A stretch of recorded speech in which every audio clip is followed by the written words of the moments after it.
একজন তোফায়েল আদনান খুব কাছ থেকে দেখেছি, তার মতো মানুষ আর তৈরি হবে না। আমি একজন ছোট কর্মী ছিলাম, ওনার আমাকে এত আদর করতো, ওনার সাথে প্রত্যেকটা জায়গায় আমাকে নিয়ে যেত, দেশের বাইরে কোনো কিছু থেকে আমাকে ইয়ে করতো না। ওনার তুলনা নাই, এক কথায় ওনার মতো মানুষ আর এই হবে না, বাংলায় হবে না, এই বাংলায় আর তোফায়েল আহমেদ দ্বিতীয় আসবে না। সর্বশেষ তিনি অসুস্থ দীর্ঘদিন, একটু বাচ্চা মানুষের মতো হয়েছিল হাসপাতালে। কত মানুষ, কত টোল ওনাকে নিয়ে। আরে মানুষ জানে না উনি কি জিনিস। বাংলাদেশের একজন আসলেই খুব রত্নগর্ভ ছিলেন।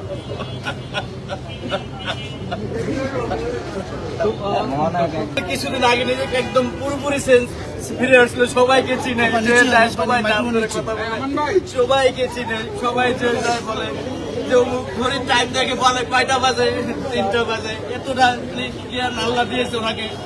সে সময় কি সুন্দর একটা নুরালি চেহারা আল্লাহ দান করছে। মানুষ বুঝবে না উনি কি ছিল। আমি ওনার কাছে ছোটবেলা থেকে দেখেছি। আসলে ওনার ভিতরে মানে লোভ ছিল না, লোভ থাকলে অনেক কিছু করতে পারতো। বর্তমান রাজনীতিবিদরা ওনার ক্ষমতা পাইলে বাংলাদেশে অর্ধেক দখল করতো, কিন্তু উনি কিছু করে নাই ওনার জন্য। বঙ্গবন্ধুর পরেই উনি এক নেতা ছিলেন বাংলায়, এখন শেষ সম্বলটুকু হারিয়েছে।